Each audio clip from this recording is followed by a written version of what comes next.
Hi, I'm Patricia Greenberg. Today, my guest is Christopher Lee Maher, and he's the founder of Rational Intimate Transfiguration, coaching and wellness services in Los Angeles. He's also the author of Free for Life, a Navy SEAL's path to inner freedom and outer peace. And we have that right here, which we'll talk about a little later in the program.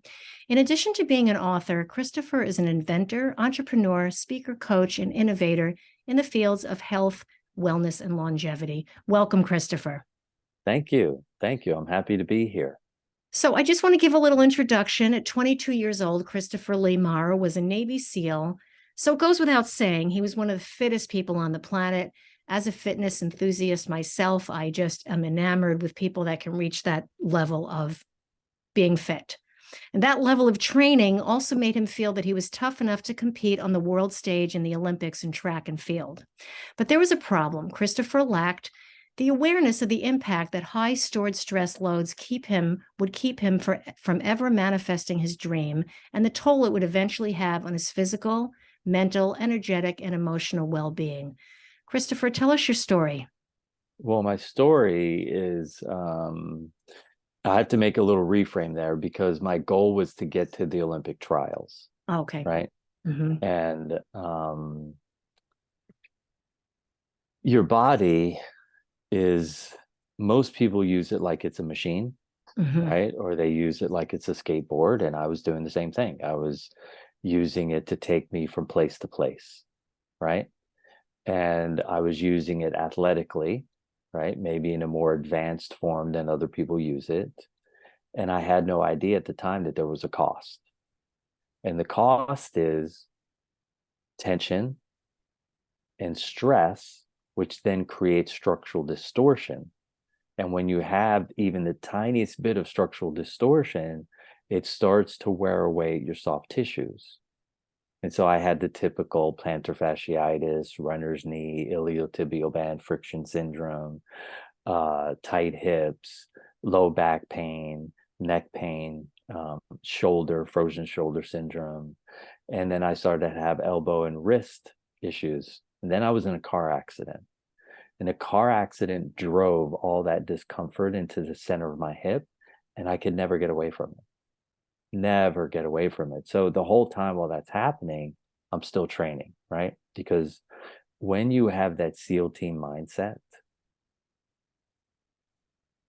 as long as you are okay with experiencing discomfort, then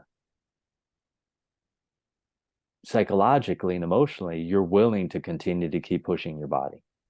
And I had no off switch. Were you being driven by your superiors that this was pain and struggle to get to the top was part of the game? That was there any awareness that this really isn't okay? No, there was no awareness that this was creating problems that will surface later on in your life. Mm-hmm. There was no awareness around that at all. And typically, guys that are my age, um, have start to come down with, knee issues and back issues. And yet in the SEAL teams, in those environments, the special forces, guys are coming down with these problems in their late 20s, in their early 30s, right? And I had no idea that there was a cost that was going to come for me. Like eventually you have to pay the piper for all the cruel things you do to your body. And I paid the piper.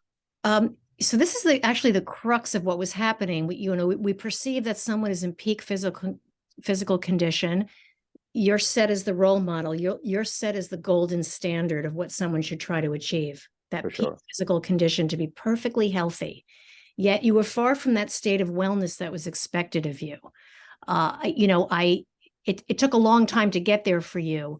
And, I don't want to totally jump ahead, but you coined the term stroma. And I love that. I picked it up in your book and I wanted to talk about that a little bit.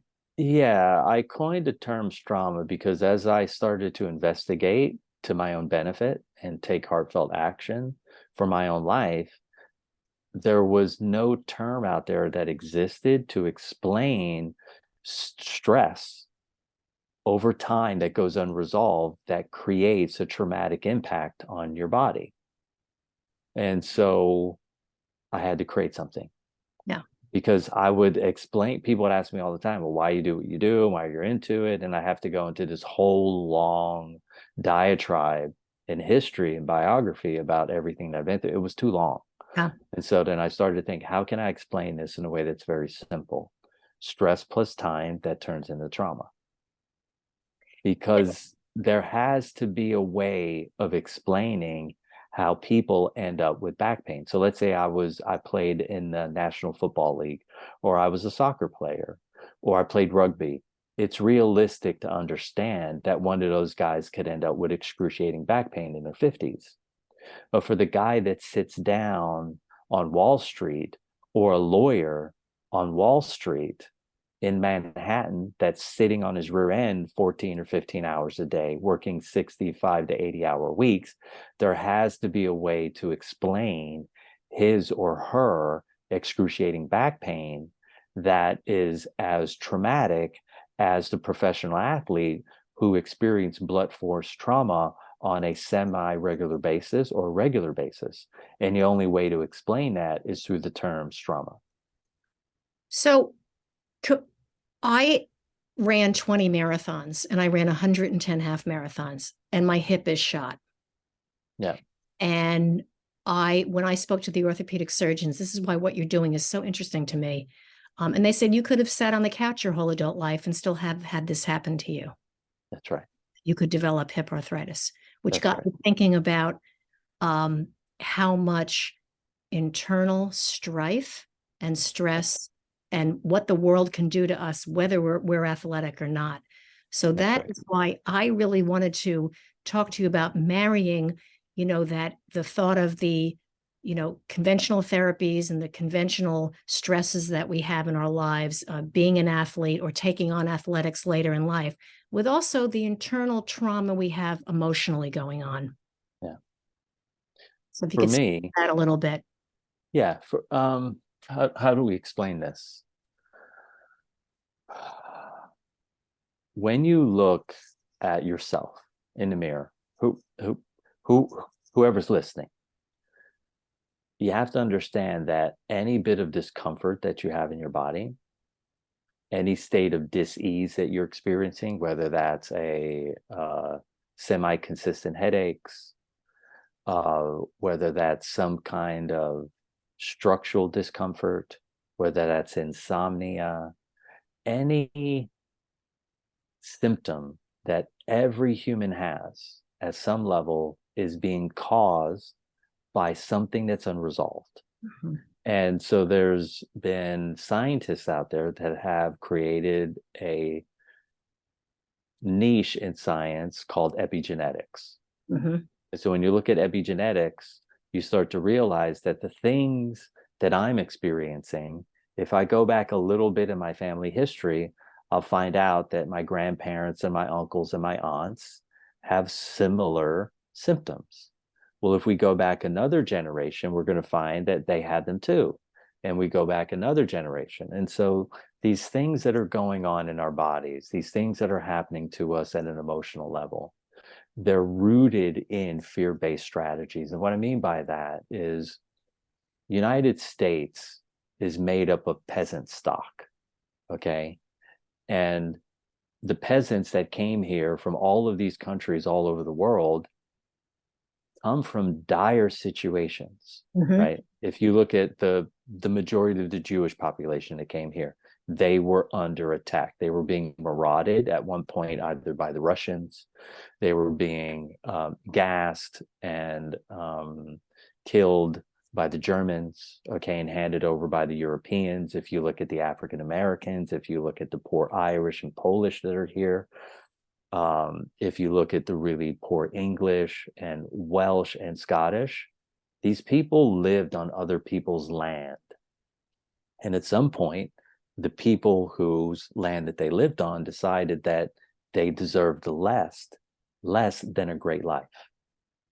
And so our history here in the United States is suffering. And we also are a type of culture that we put our chin to the grindstone and we don't complain or bitch or moan, because it was better to be poor in the US than to live in Germany or Russia at some point. Okay. You Under had, continuous threat. Yeah, it just. yes, Mhm, yes, mhm. right. And so we've done everything that we can to survive our situation. The challenge is all those survival-based strategies are living inside of our bodies. And until those are pulled out, humanity will continue to live in pain, structural pain, emotional pain, spiritual pain. And there's this beautiful term out there that they use now called mental wellness, right? Well, the only way to become mentally well is to become physically well.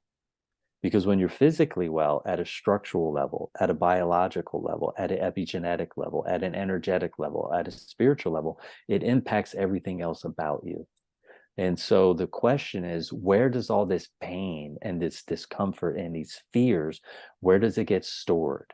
It gets stored in all of your structural tissues, your fascia, your ligaments, your bones, your muscles, your tendons, and all of your systemic and sense organs. And so as you start to disperse, start to diminish and unravel and unwind these generational levels of fear and struggle and strife that are trapped inside of your tissues, you get access to more freedom. You get access to a quiet mind. You get access to a comfortable body. You get access to an effervescent spirit. You get access to grounded emotions. And what could be better than having a comfortable body, grounded emotions, abundant amounts of energy, and a quiet mind? Like who would turn that away? That's better than money, Christopher, because when you have those, you have inner peace. And when you have 100%. inner peace, you have access to happiness, you have access to joy, you have access to these high functioning levels of expression. And do you feel that this is achievable at any age? Oh, 1000%. Mm. Yeah, 1000%. Because I've been working with people. I have over 100,000 hours of practical investigation into stress, tension, distortion, trauma, stroma. I mean, I'm the world's foremost authority on several of these topics because I've done practical research. I've put this to the test. I put myself through these programs to see what was the end result. And the end result is always positive, instantaneous, permanent change. Now, what is it we need to do to not let it get to the degree that you suffered? I know that multiple ailments, physical limitations, they're all very common with little relief in sight for most people because they don't know what to do. And if everybody could come see you, that would be amazing. But Mm-hmm. that might not be the most practical approach. So, we all, I say all the time, if my hip hurts or my shoulder hurts or something's going on, separate from the physical activity, what's going on with me that's causing that? So, what is like one kind of, I know there is no one thing you can say because we could stay here all day and talk about it. What is something that what's a good takeaway for that if someone's, first of all, the awareness of it? And, what would be the first step for someone to say, hey, this has been bothering me for a long time. And we all know it's much deeper than wrenching your arm on something or. Yeah, I mean, the first step is honesty, right? Mm. Because honesty is the honorable quality. And there's two versions of honesty. There's inner honesty and there's outer honesty. Most people are either really good at one and somewhat terrible at the other. So the people who are really honest with themselves, a lot of times have a difficult time reaching out to others and letting them in on their internal story. And so I say the first step is locate a place in your body where you know that you have discomfort, whether it's headaches or you have a reduction in vision, you have a reduction in your smell, you have a reduction in your sleep. Inform someone around you. Mhm. Does that person have to be a doctor or a wellness practitioner? No. Yet the first step is honesty. Hey, mom, I want you to know I've been struggling with this back stiffness for the last 6 months. What do you mean you've been struggling with this back stiffness for the last 6 months? How come you didn't inform me? Well, I didn't want to bother you. I know you have a lot on your plate. And so most humans have a story that they run in their head Mhm. to avoid leaning on others and asking for help. And so the first step that someone can do is grab a chair, sit in front of a mirror, look directly into your eyes, and ask yourself, why do you have this pain? If that's too difficult for you, a lot of people are religious and they believe in a higher power. Get on your knees and pray and go to source or your version of God and ask for help. Hey, would you be willing to send somebody into my world that can help me figure out how to reduce these headaches? Right. And you've got to tell someone. Mhm. I say, look, tell yourself first. Okay. Have that honest conversation in the mirror, get intimate with yourself about the things that you hide because people are ashamed of their own pain. Look at all the women in the world that have been raped or molested or dealt with some type of sexual stress, either in the workplace or some level of objectification, either in sports. Okay. And they have shame and guilt around that, and they never tell anyone, right? And then all of a sudden, um, they go to see a doctor and they have a growth on their vulva, or they have breast cancer, or they've got to get rid of their uterus. Okay. And when you look at these things, it's the hiding, right? It's the shame and the guilt and the distrust that people have that causes them to continue to hold this stress inside. So the first step, obviously, for anyone is to be honest with themselves and then with someone else around them. Because look, people are suffering from what? Alcohol addiction, right? Drug addiction. We live in a country now where people can go anywhere and everywhere and smoke marijuana. Why are these people using these negative stress management tools? They're using them to numb themselves out from the life that they live. And anyone who's numbing, you know for sure is hiding. What are they hiding? They're hiding their own internal pain because they got guilt or shame, or they never want to overwhelm anyone else because they do not believe that they're worthy of consideration, of love, of care, and affection. So the first step is to be honest and inform someone around you that you trust. I love that. It is so profound. And what do you say to the people that keep running to the doctor and there's nothing wrong with them? Or the doctor says there's nothing wrong with you, all your tests came back normal. And people, they make a sigh of relief and say, okay, I guess there's nothing wrong with me. I'll just have to live with this. So you're absolutely right. People use drugs, marijuana, alcohol, food, sex, whatever it might be, to numb that pain and that fear. But what are some practical things people can do when they don't have anything wrong on paper, according to Western medical medicine? What are some, is it chiropractor? Is it acupuncture? Do you have, what are some methodologies that you recommend people can go to get some relief from their anxious minds? Yeah, I think let's tackle the first question. So Okay. let's say someone goes to the doctor Mhm. and they've run a battery of tests, and according to their testing systems, there's nothing that they can find that's out of order. And I think the thing for the listeners to contemplate or to understand is that when you're relying on someone else to tell you what's wrong with you, you're giving away your own power. Mhm. And the first step is to ask yourself, well, why am I unwilling to investigate on my own what's really happening for me? There's so many books in the world. There's so many YouTube videos. There's so much free education available. And you can start to narrow things down on your own. If that feels too overwhelming for you, then obviously Find someone that you trust in your life that has had a relationship with a holistic practitioner, and let them guide you there. And the first person you go to, they may get you 5% down the road in terms of diminishing your symptom. And then once you meet them and they take you to that 5%, ask them if they know anyone.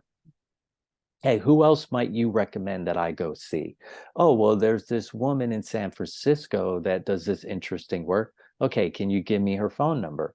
Then obviously investigate the person. If they've read a book, read their book. Does the information that they're sharing with you, does it resonate with you?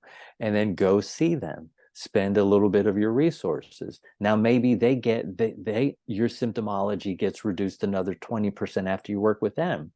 Well, guess what? Then ask them, hey, do you know anybody else who might be able to help me? And they're in holistic care, so obviously they know other people. And then before you know it, you've gone into 6 or 8 or 10 different systems, and you see a continuous reduction in your symptomology. And so thinking that one system has all the answers is going to limit your ability to learn everything that you can about what's going on. So find a chiropractor, find an acupuncturist, find a massage therapist, find people that you can build good rapport with, that you trust, because the biggest aspect of healing has nothing to do with the system that they're putting you through. It's everything to do with the rapport and the trust. And if you have rapport and you have trust, you can offload these things inside of you that you've been hiding, even from yourself. Okay. And then get into as many of these practitioners as you can and start to chip away at the generational and at the individual stress loads that are living inside of you. Christopher, most people would have caved into the conventional therapies, surgeries, and limitations that, these ailments bring with stress-induced, physical-induced. In your case, what we once called optimal fitness was actually, pedal to the metal, hardcore, which I think now we're looking at as kind of dangerous for the body, the mind, etc. But how'd you surge through that and heal yourself? Obviously, you were honest with yourself. You reached a point where you could do that. But I'd love to hear how you hung on, because Okay. it didn't get better overnight, right? And I'm No. we're all looking for that. Everybody wants that. I love what you said, 5%, then 20%. We all want 100% on the first visit, right? And we're not going to get Yeah, that, right? yeah, because humans like to live I'd in love to fantasy. know, but besides just incredible discipline, what was going on with you from a holistic perspective to get you to where you are. I think the benefit for me is that I was young. Mhm. And what I mean by that is because I was young, none of the pain that I had in my body made any sense to me. And because it never made any sense to me, it made me question all of it. Now, if I had been 47 or 57 and I started to experience discomfort, I would do what all humans do. Well, this is part of getting old. Things wear out, time has passed. Well, guess what? When you're 27 and you're one of the fittest people on the planet and you're experiencing consistent levels of discomfort, you remember that 3 years ago that there was none of this. Uh-huh. And you go, this makes no sense. And for me, if things make no sense, then I think that they're nonsense. Uh-huh. And so now I have to investigate. So I have a very strong will center and I have a very strong ego. And then I have the confidence of developed from being successful in the most difficult training program in the history of humanity. So that, and I have a very sharp mind. And so I was able to question and then investigate. And then once I started questioning and investigating, it started to build my confidence enough that I could reach out and ask for help. And then once I had that first bit of help and it gave me even the tiniest bit of relief, I knew at that moment that all of it could change. Did you feel valued when you were a Navy SEAL? Did you feel the level of fitness and acuity in your ability to not only handle the training, but also you were prepared for any emergency that you would have been faced with, war, the threat of death, combat train? These are intense physical situations and emotional situations. Were you lauded for that? Were you always told you're a little less than to make you work harder? No. What's interesting about the SEAL teams and SEAL training is it's very different than any other military organization. And the instructors, they're more like comedians, Mm-hmm. right? So there's high standards for that you have to pass every single week. You're being retested. And so the testing is what drives your ability to understand whether or not you have value, right? Because guess what? If a guy fails the test and he gets the retest and he fails the test again, he's out of the program. So then you know that you simply were not endowed with enough of what's necessary to pass through the program. And so you watch these old military films where instructors are yelling at people. Mm-hmm. No, that's rarely ever happening in SEAL training. It never happens in the SEAL teams. Okay. Because the guys in the SEAL teams, all of them have very high IQs. This is the thing that most people don't understand is the guys in SEAL teams are smart. Okay. And so we have to figure things out on the fly because guess what? There is no manual to solve the problems that we have to solve in the world. And so the system in of itself is what pushes you. The value comes from you understanding that every week, every day, I'm passing over another barrier that they put in front of me. And so you build a lot of internal self-esteem and you build a lot of confidence. And it's the internal self-esteem and the confidence that allowed me to question everything that was going on inside my own body when my body started to fall apart. I had the confidence to know, well, if I pulled it apart, I could figure out how to put it back together. Christopher, were you unique in, well, you are unique on many levels. Were you unique in not only discovering at a young age that what you had put yourself through was causing pain and distress in the body, in that were other soldiers just going on their merry way when they were done saying, I'm fine, nothing hurts, I'm okay? Or is this a prevailing theme among people who leave the SEALs? I think in the SEAL teams, it's a little unique in the sense that when you walk across the stage and you pick up your diploma from SEAL training, you know that no one is ever going to tell you how to live, right? You've been through a rite of passage. And I think that's probably a missing element in current society. There's very few rite of passages for women. There's very few rite of passages for men. And in that sense, yes, I'm a unique being walking around the planet in a Western first world society that's been through an actual rite of passage, who understands his place in the world and that he's an empowered individual to manifest and create whatever he wants. Okay, so from that sense, I'm very unique. Now, in terms of the SEAL teams and SEAL training, I'm unique because I was uninterested in seeking out Western treatment because I could see the limitations of those who use those systems. Mm-hmm. So I'm observant by nature. Ever since I was a child, I was always observing everything. And yes, there's a lot of guys in the SEAL teams that, hey, they had their cervical spine fused. They had their lower lumbar fused. They've had knee replacements, elbow replacements, shoulder replacements. For me, I was never lazy. Why? Because I went to a boarding school growing up where you had to be in barn at work at 5:30 in the morning. Well, all my friends that didn't go to boarding school, they were still in bed. And so I learned the value of hard work and discipline.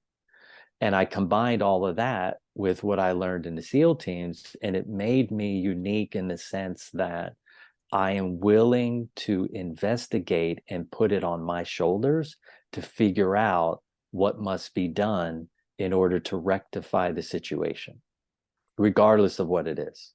You took the best of that, and Yes, some people view boarding school military training as abusive.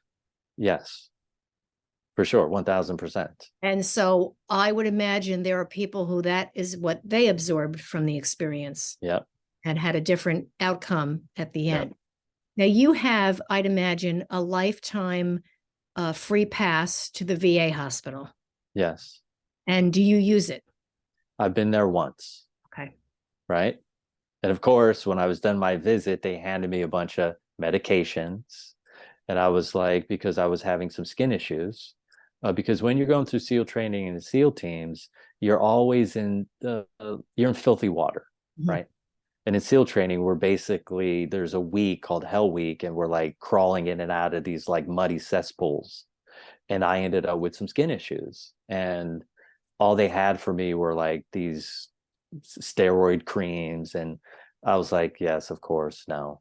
The only reason why I went in is just to test in case there was something really wrong Mhm. that I was unaware about, right? And all systems are a go, and I feel really, really good. The challenge is that there aren't holistic opportunities when you deal with the VA. So it's basically been infiltrated with westernized systems. And so for a person like me, there's very little of what the VA can offer because what they can offer goes against my core values. My core value is if there's something going on that's challenging, you need to figure out how to address it naturally first. Which brings us to what you do. And you're telling me so much already about, your approach to healing. Um, what is your first step when somebody comes to you?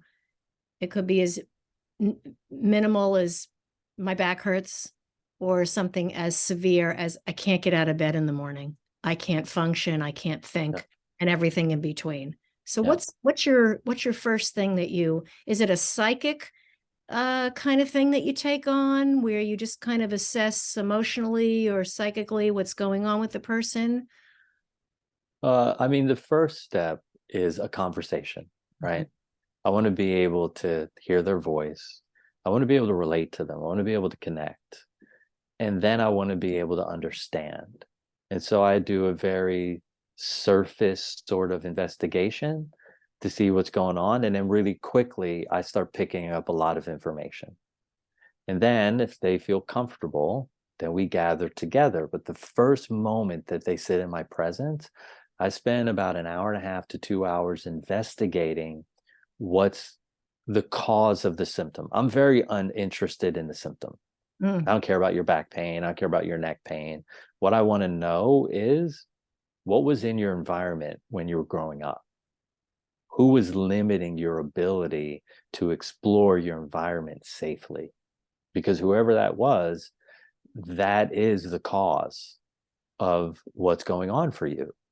And so through the investigation, I then start to ask about every bit of information they know about their grandparents and where they come from, because your history is in your body. And if I understand their history, I know where to start. I know where to begin. And when I work on their bodies and I go into their energy, it has to match up with their story. Because if their body is incongruent with their story, then I know they've been dishonest with me. Mhm. And then I stop working on their body. I take them into the other room and I begin the investigation again. And I ask the same questions. I go, you've left something out. And then they go, yes, I left something out. I'm so sorry. This is what happened to me when I was 7. I was at camp with a bunch of little boys, and they were investigating my body in a way that was inappropriate, and I didn't know. And I feel a lot of guilt and shame about it. And then we go through and we transmute that energy. And then once that's out of the field, guess what happens to their body? It's no longer holding on to a story. and then we transmute that out of the field, and now their body can start to begin to come back into alignment in terms of time orientation, because anything that you have that's unresolved from your past, it holds an aspect of your physical, mental, and spiritual being into 1977 Right. or 1982. A whole chunk of you is hanging out there. We have to get that aspect of you up to 2023. And if we can successfully get you into 2023, your body, your brain, and your nervous system can figure out how to bring you back into supreme alignment. Have you approached the military to do work on people who've graduated from these programs that might need your help? I mean, I would like to in the future, yet because I've been through the programs, I know how close-minded they are, right? And it's like, I work with some interesting organizations, people who are training to be Olympic athletes, training to be world champions, and I help those folks. I hope that people in the SEAL teams would open their minds, because if they did, all we would have to do is institute a few of these programs, and they would save billions. The VA would save billions of dollars. The military would save billions of dollars if we instituted some of these holistic programs. So they're not there yet on any level. I don't think they're there yet, right? You don't see, And you don't see acupuncture and chiropractic and the modalities of alternative no, healing in there at all. yeah. Like, you should be able to go on base and go to a military base, and they have the medical clinic, and the medical clinic should be made up. The left side of the clinic is Western technology, right? All the apparatuses and the machines that they need to diagnose. And then you need the preventative aspect, and then you need the healing aspect, right? So you need something that addresses the physical, the emotional, the psychological, and the spiritual sickness that's going on. And we talk about spiritual sickness, we're talking about whenever you're being unethical, immoral, acting without principle, and being disintegrous. And yet there are in the military, there's none of this available to you. That's a prevailing theme with every generation that we have, because we still have the living generation of the World War II veterans are still with us. And we see what goes on with the Vietnam veterans and the Gulf War. And I'm old enough to know, as you know, my grandparents in World War II, but I see it. I see exactly this progression of all the things that haven't changed. Christopher, just real quickly, I'm enamored with you, and all that you're telling. This is wonderful. Tell us a little bit about what you're doing now in terms of your background is in Oriental medicine.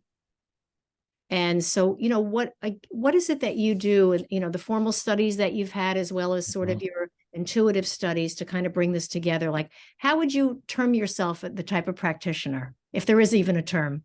A term, how do I say it? I'm now an inventor, right? Or coach or guide.